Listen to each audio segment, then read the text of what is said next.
At my twins' funeral, my 8-year-old revealed what Grandma put in their baby bottles. Please listen closely as I tell you this story, and if it touches your heart, I'd be so grateful if you could show your support by liking, sharing, or subscribing so more people can hear it too.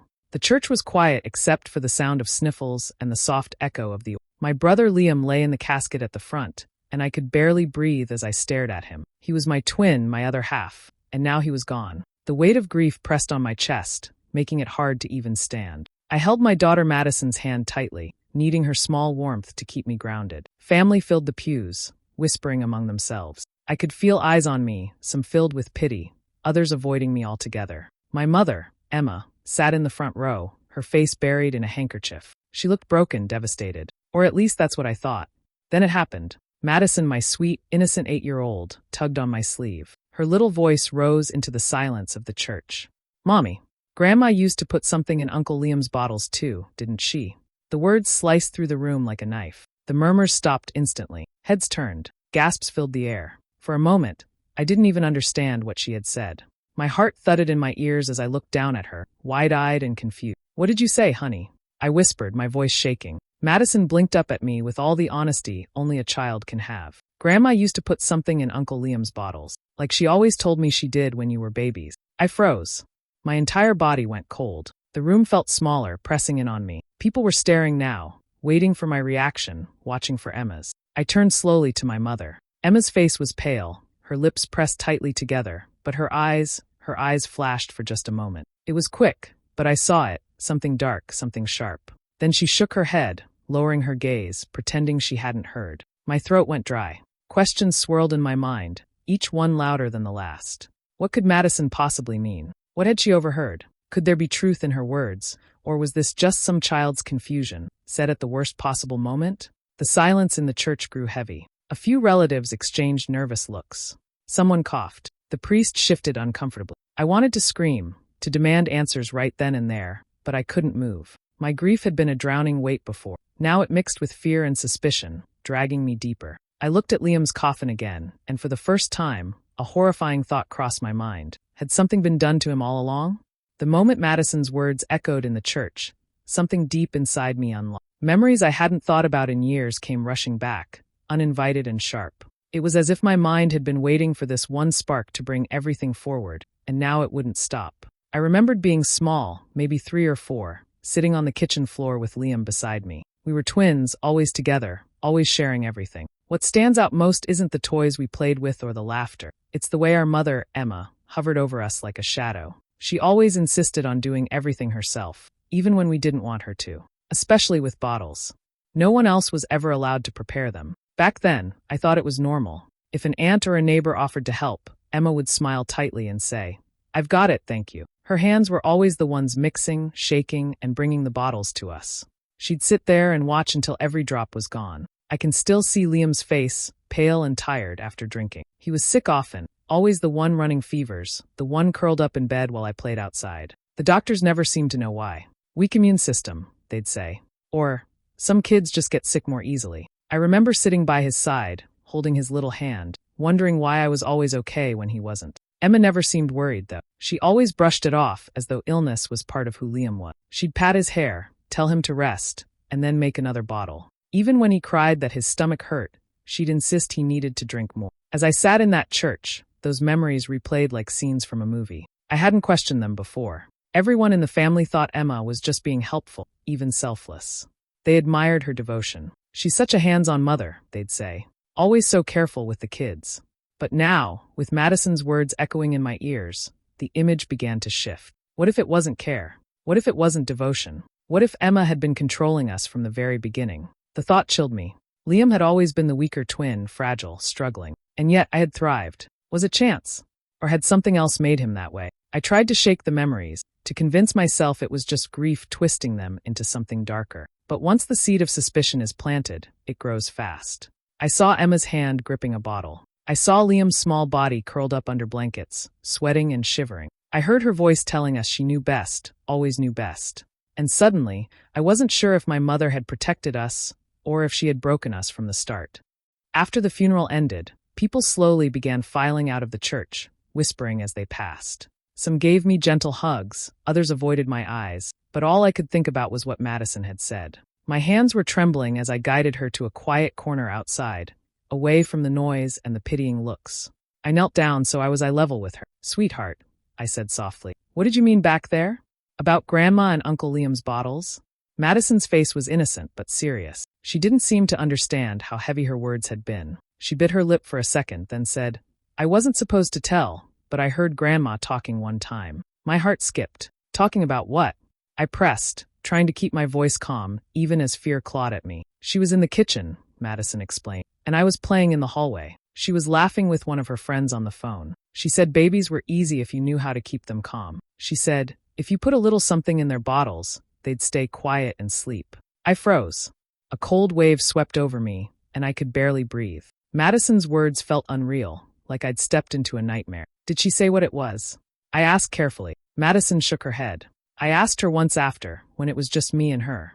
I said, 'Grandma, what do you mean?' She smiled and said it was her little trick. Then she told me not to tell you. She said moms don't always understand." Her small voice cracked on the last word, and she looked down at the ground as though she thought she had done something wrong by telling me now. I wrapped my arms around her tightly, my stomach twisting. I wanted to scream. I wanted to storm into the crowd and demand Emma explain herself in front of everyone. But I couldn't, not yet. My daughter was only 8. What if she misunderstood? What if it was some harmless old story twisted in a child's mind? I needed to be sure. Still, the way Madison spoke, it wasn't the voice of a child making things up. It was steady, certain, honest. And the pieces started clicking in my head whether I wanted them to or not. Liam's constant sickness, Emma's need for control, and now this. I stroked Madison's hair and told her gently, "You did the right thing telling me. Never keep secrets like that again, okay?" She nodded into my shoulder, and I held her tighter. Grief had already been suffocating me, but now something hotter burned underneath it, rage. If what Madison said was true, then Emma had poisoned more than bottles. She had poisoned our entire lives. And for the first time, I wasn't sure if Liam's death had been fate, or if it had been Emma's hand all along. I couldn't carry the weight of Madison's words any longer. That same evening, after the funeral guests had gone and the house was quiet, I found Emma sitting in the living room. She was on the couch, holding one of Liam's framed photos, rocking slightly as though she were lost in her own world of grief. For a moment, I almost hesitated, almost believed she was the fragile, mourning mother she wanted everyone to see. But then I remembered Madison's voice, steady and clear, and my hesitation hardened into resolve. "Mom," I began, my voice low but sharp, "we need to talk." She looked up at me, her eyes red-rimmed. "Can it wait, Aurora? This isn't the time." "No," I snapped, surprising even myself with the force in my tone. "You need to tell me the truth. What were you putting in our bottles when we were babies?" The air in the room froze.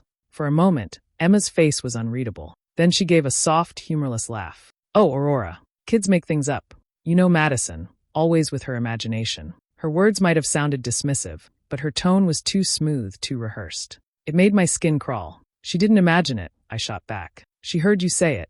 She told me you called it your little trick." "What was it, Mom? What did you do to us?" Emma's lips pressed into a thin line, her fingers tightening on the picture frame. "You're grieving," she said coldly. "You're looking for someone to blame, and now you're letting an 8-year-old fill your head with nonsense." But something in her voice cracked when she said it, something sharp and defensive that betrayed her. I stepped closer, my eyes locked on hers. "Tell me," I demanded. "What did you do to Liam? What did you do to me?" For the first time, her mask slipped. She sighed, setting the photo down on the coffee table with a trembling hand. Her face hardened, her eyes turning cold. "I did what I had to do to keep you two under control," she said flatly. The words hit me like a punch to the chest. I felt the ground tilt beneath me. "Under control?"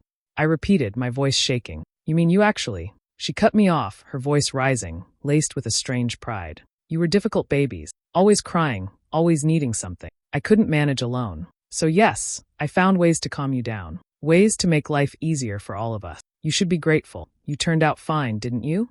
My blood ran cold. The room seemed to spin, but her words kept echoing in my head. She wasn't denying it anymore. She was admitting it, without shame, without regret. For years I had believed Liam's weakness was just bad luck, some cruel twist of nature. But standing there, looking into my mother's unflinching eyes, I realized the truth. It hadn't been fate at all. It had been her. That night I barely slept. Emma's words haunted me, circling in my mind like a storm I couldn't escape. "I did what I had to do to keep you two under control." It wasn't just some passing comment. It was an admission, a truth she had buried for years. I needed proof, something solid, something beyond my daughter's memory and my mother's slip of the tongue. The next morning, I began digging. I pulled out an old box of family papers I had tucked away years ago in the attic, back when I moved into my own place. Dust coated the lid, and for a moment I just stared at it, afraid of what I might find. But then I opened it and began sorting through birth certificates, photographs, and stacks of yellowed papers. Among them were medical files, old folders I had nearly forgotten about. I spread them across the table, my hands shaking as I flipped through each page. There it was in black and white, appointment after appointment for Liam. He had been taken to doctors so many times as a baby. The notes blurred as tears welled in my eyes, but I forced myself to read. Persistent stomach upset. Unexplained drowsiness. Failure to gain weight at expected pace. Recurring infections. The words were endless, always vague, always without a clear answer. Doctor after doctor had written, likely viral or cause unknown. No one had ever figured out why Liam was sick so often, why he never had the energy I did. I remembered sitting in those waiting rooms as a child, watching Emma talk with the doctors, always calm, always acting like she was the most worried parent in the world. And yet now I could see the pattern. Every symptom matched what could happen if a baby was given sedatives or substances not meant for them. Drowsiness, weakness, fragile immunity. It was all there, hidden in plain sight. I covered my mouth with my hand as the realization settled over me. My mother hadn't just controlled us. She had poisoned my brother's entire life. She had taken a healthy child and slowly broken his body until sickness became a part of who he was. And all those years, while I thought fate had been cruel to him, it had actually been Emma's doing. I sat there surrounded by papers, my grief hardening into something sharper. For days I had been drowning in sorrow, barely able to breathe under the weight of losing Liam. But now, for the first time since the funeral, I felt something else, anger, fierce and consuming. Emma had stolen Liam's strength. She had stolen his childhood. And now, with him lying in the ground, she had stolen his future too. I wiped my tears, stacking the papers neatly in a folder. I wasn't going to let this stay hidden any longer. My grief was no longer just grief, it was fuel. And I knew exactly where it was going to take me, straight toward justice. I thought the truth would open my family's eyes. After piecing together the medical records, I called a gathering at my aunt's house, hoping that if I laid everything out, Liam's endless illnesses, Emma's strange control over us, Madison's revelation, they would finally see what I saw. But the moment I started speaking, I realized how alone I really was. They sat in the living room, faces heavy with grief. I clutched the folder of documents in my lap, my voice trembling but steady. Liam was sick because of Mom, I said. She was putting things in our bottles. Madison overheard her bragging about it. The doctors never figured it out, but look, I began laying out the old papers. Before I could even finish, my cousin shook his head. Aurora, stop. You're grieving. We all are. Don't turn this into something it's not. She raised you, my aunt added firmly. She raised both of you alone after your father passed. Do you have any idea what that cost her? And now you want to accuse her of this? My chest tightened. I'm not making it up. Madison heard her say it. And look at these records. How many babies get sick like this, constantly, with no explanation? But my uncle interrupted, his voice sharp. You're looking for someone to blame. Liam's gone, and now you want to point your finger at your mother. It's cruel, Aurora. She loved him more than anything. Loved him. The words cut me. If love was what Emma had given us, why had Liam suffered every day of his life? I glanced toward Emma, hoping, ridiculously, that she might confess, or at least look shaken. Instead, she sat on the couch with a tissue pressed delicately to her eyes, her shoulders trembling with soft sobs. I don't understand, she whispered, her voice broken. Why would my own daughter attack me like this? Haven't I lost enough already? The room shifted instantly to her side. My relatives rushed to comfort her, patting her arms, murmuring words of support. To them, she was the grieving mother, the woman who had sacrificed everything, now being unfairly accused by her unstable daughter. I stood there, clutching the papers, my throat burning. No one looked at me with belief, only pity or anger. To them, I was the one who had lost my mind, lashing out because I couldn't handle Liam's death. Tears stung my eyes, but I refused to let them fall. I turned away from the group and felt a small hand slip into mine. Madison looked up at me with wide, steady eyes. I believe you, Mommy, she whispered. In that moment, the betrayal of my family cut deep, but Madison's quiet loyalty was a lifeline. Everyone else could call me a liar, a grieving sister gone mad, but my daughter knew the truth. And with her by my side, I promised myself I would never stop fighting to make them all see it. When the family refused to believe me, I knew words alone wouldn't be enough. Emma had woven herself into their hearts too deeply, and her tears made her untouchable in their eyes. If I wanted the truth to come out, I needed something undeniable, evidence she couldn't explain away. So when Emma asked me to stop by her house to help sort through some of Liam's things for the memorial service, I agreed. She thought I was being the dutiful daughter, showing up to help. But inside, my stomach was tight with nerves. This wasn't just about helping her. It was my chance to dig for what she'd kept hidden. Her house smelled the same as always, a mix of lavender polish and something stale underneath. She kept busy in the kitchen, fussing over trays of food, while I excused myself to tidy up the back room. My heart hammered as I slipped into the hallway, moving quickly but quietly. I searched through closets, drawers, boxes of old keepsakes. Nothing. For a moment, fear prickled my skin. What if I found nothing at all? What if I had been wrong? But then, in the corner of her bedroom closet, half buried under blankets, I saw it, a wooden cabinet with a small lock. My pulse raced. Why would she need a locked cabinet in her bedroom closet? I tried the handle anyway, and when it didn't budge, desperation took over. I looked around, grabbed a bobby pin from her dresser, and fumbled with the lock. My hands shook, but after a few tense seconds, the latch clicked open. Inside, my breath caught. Rows of pill bottles lined the shelves, some so old their labels had faded. Others were unmarked, small glass containers with handwritten stickers. Dosage, half, quiet. I picked one up and read the faded pharmacy label, sedative. Strong ones, definitely not meant for children, let alone infants. Next to the bottles was a notebook. I flipped it open, and my blood turned to ice. Neat handwriting filled the pages, a record of times and amounts. Phrases like 1 drop before nap, and 2 if crying too long. My hands shook as I turned the pages, the reality sinking in deeper with every line. This wasn't imagination. This wasn't grief twisting my mind. Emma had kept records, proud, careful notes about how she dosed her own children. I snapped out my phone and quickly began taking photos. Each bottle, each page of the notebook, every word I could capture, I documented it all. Then I carefully put everything back exactly as I'd found it, locking the cabinet once more. Walking back into the kitchen, I forced a smile, my hands still trembling. Emma glanced up at me, her face calm, unaware of what I now carried. For the first time, I felt stronger than her, because now I had proof. Proof that Liam's suffering hadn't been chance or bad luck. Proof that our mother had poisoned us. And no amount of her tears would be able to erase that truth anymore. Once I had the photos, I knew Emma would never willingly confess. She had hidden her secrets for decades, and the family worshipped her too much to ever question her. But hiding behind their loyalty wouldn't save her forever. I needed to shatter the illusion she had built, and the only way to do that was to drag the truth into the light where everyone could see it. That's when the plan came to me. The family had arranged a dinner the following week to celebrate Liam's memory. It would be at my uncle's house, with everyone present, uncles, aunts, cousins, all of them. Emma would be there too, of course, center stage, soaking in their pity.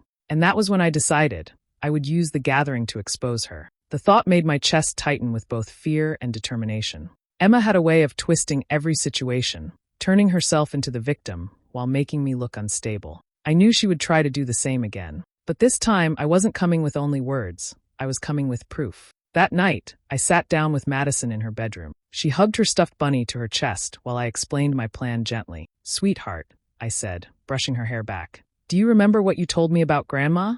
About what you overheard?" Her eyes widened a little, and she nodded. "Yes, Mommy." I took her small hand in mine. "At the family dinner, I might need you to tell everyone, just the way you told me. I'll be right there with you, and I'll show them the other things I found too. But hearing it from you will matter." For a moment, she looked unsure, her lips pressed together as though she was afraid of getting in trouble. But then she took a deep breath and whispered, "I can do it." Uncle Liam wouldn't want Grandma to keep secrets. Pride swelled in my chest, mixed with sorrow so sharp it almost hurt. My daughter was braver than half the adults in this family. I hugged her tight, promising that no matter what happened, I'd protect her. In the days leading up to the dinner, I went over everything again and again. The photos of the bottles, the notebook, the records from Liam's childhood. I rehearsed how I'd present it, how I'd keep calm when Emma tried to turn the room against me. It felt risky, almost reckless, but the alternative, staying silent, letting Liam's suffering be forgotten, was unbearable. I couldn't let Emma win. I couldn't let her keep the mask on any longer. The night of the dinner drew closer, and with it came a steady fire in my chest. For the first time, I wasn't drowning in grief. I was preparing for battle. Emma thought she still held all the power, but she didn't know what was coming. This time, I would be the one in control. The night of the family dinner came heavy with tension. The dining room glowed with warm light, laughter, and the clinking of dishes. It should have felt like comfort, like family. But as I sat at the long table, all I could feel was the steady thrum of my heart, each beat a reminder of what I was about to do. Emma sat at the head, draped in black as though she were the only one mourning Liam. She dabbed at her eyes with a napkin and spoke softly, her voice trembling just enough to sound fragile. "My poor boy," she said, shaking her head.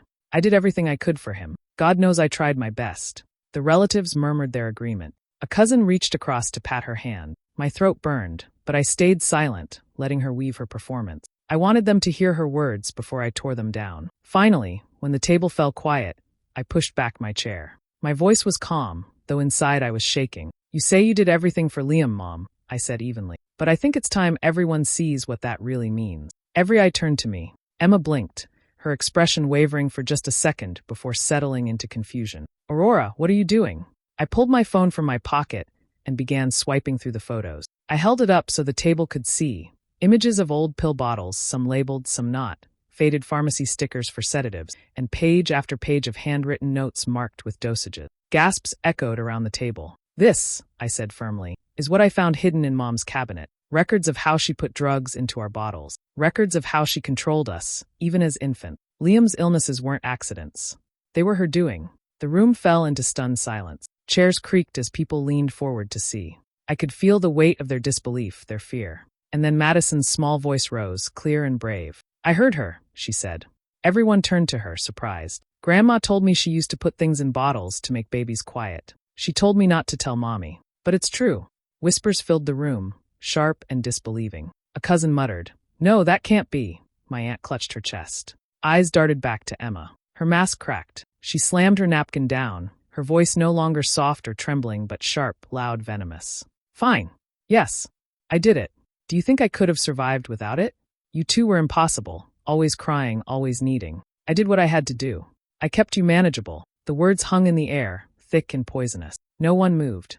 No one defended her this time. The silence wasn't disbelief anymore. It was shock, horror, and recognition. The truth was undeniable now. Emma had finally exposed herself. The silence after Emma's outburst had been like a storm breaking. No one at that dinner table looked at her the same way again. In the days that followed, the family who once defended her began to drift away. Calls stopped. Visits ended. For the first time in her life, Emma was not the respected matriarch. She was the outcast, the shadow everyone wanted to forget. But I couldn't just let silence be the end. What she had done wasn't only cruel, it was criminal. With trembling hands, I took the photos, the notes, and the pill bottles I'd carefully gathered and walked into the police station. Sitting in that sterile room, sliding the evidence across the desk, I felt both terrified and relieved. The officer's eyes narrowed as he flipped through the photos. "These aren't small things," he said. "This could have been lethal." An investigation began. They took the bottles, the records, even Madison's statement. They pulled Liam's old medical files, searching for patterns, for signs that matched what Emma had written in her twisted dosage notes.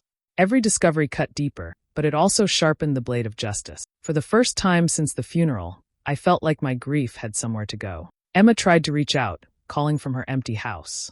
I let the phone ring. I wasn't her daughter anymore. I was the twin who survived, the one who owed Liam the truth. The rest of the family stopped defending her too. Aunts, uncles, cousins, all of them turned their backs. She had manipulated us for so long, but once her mask cracked, there was no repairing it. When Liam was finally laid to rest, I stood at his grave holding Madison's hand. The cemetery was quiet, the kind of quiet that feels heavy in your chest. I pressed my palm against the cold stone, whispering, "I couldn't protect you then, but I'll make sure she never hurts anyone again." Madison leaned into me, her small fingers gripping mine tightly. She was my anchor now, the reminder that I had to break the cycle Emma had spun around us since childhood. I looked at her and knew the truth. Emma would never control another generation. The investigation would drag on, but it didn't matter. Whether Emma ended up in prison or simply lived the rest of her life alone and disgraced, the power she once held over us was gone. She was stripped bare, and I was no longer afraid. As the wind rustled through the trees, I bent closer to Liam's grave and made my vow out loud, my voice steady despite the ache in my chest. "You took my twin," I whispered, "but you won't touch my daughter." And with Madison's hand in mine, I turned away, carrying both grief and strength into the future. Do you believe Aurora made the right choice by exposing Emma to the whole family, or should she have kept the truth hidden for peace? Share your thoughts in the comments. I'd really love to hear. And if you enjoy stories like this, make sure to subscribe and hit the notification bell so you won't miss the next one.